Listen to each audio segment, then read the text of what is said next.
No, you're not. Yes, I am.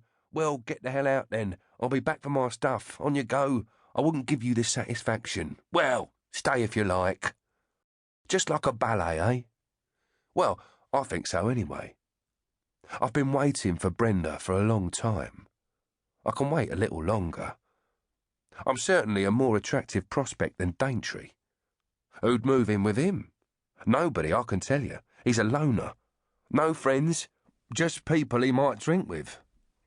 He'll sometimes buy a few drinks for a few of the harder cases, then get them to put the frighteners on some late payer who's either getting cocky or else talking about going to the police. Not that the police would do anything. What? Around here? If they're not in Daintree's pocket, they either don't care about the place anyway, or else are scared to come near. Daintree did a guy in once inside the club. A Sunday afternoon, too, stabbed him in the toilets. Police came, talked to everyone in the club. Nobody had seen anything. Daintree may be a bastard, but he's our bastard. Besides, there's always a reason. If you haven't crossed him, you're none of his business. And he'd better not be any of yours. I knew him, of course. Oh, yeah, we went to school together. Same class all the way from 5 to 16 years old. He was never quite as good as me at the subjects, but he was quiet and pretty well behaved, until about 15. A switch flipped in his brain at 15. Actually, I'm lying, he was always better than me at arithmetic. So I suppose he was cut out for a career as a moneylender. Or, as he once described himself, a bank manager with menaces. God knows how many people he's murdered. Can't be that many, or we'd all have noticed. That's why I thought all the information I used to give him was just part of his act.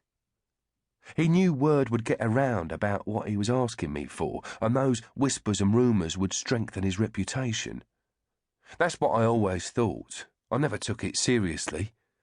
As a result, I tapped him for a loan once or twice, and he never charged me a penny. He also bought me a few drinks, and once provided a van when I wanted to sell the piano. See, he wasn't all bad. He had his good side. If it hadn't been for him, we'd never have shifted that piano, and it'd still be sitting there in the living room reminding my mother of the tunes Dad used to play on it, tunes she'd hum late into the night and then again at the crack of dawn. It seemed strange at first that he'd want to see me. He would come over to me in pubs and sling his arm around my neck, asking if I was all right, patting me and ordering the same again. We'd hardly spoken more than a sentence at a time to one another since leaving school, but now he was smiles and reminiscences and all interested in my job of work. I just dig holes. He nodded. And that's important work, believe me. Without the likes of you, my car suspension would be shot to hell. Of course, his car suspension was shot to hell. It was a 1973 Ford Capri with tinted windows, an air duct and a spoiler.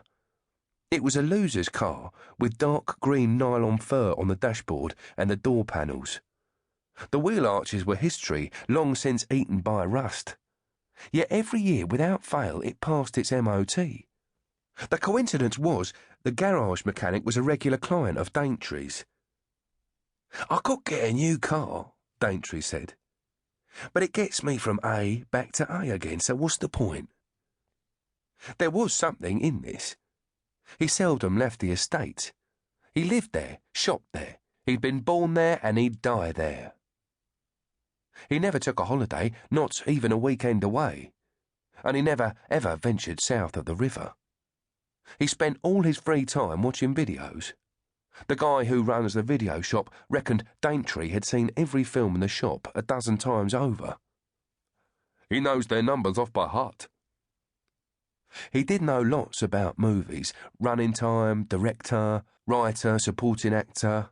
He was always a hot contender when the club ran its trivia quiz.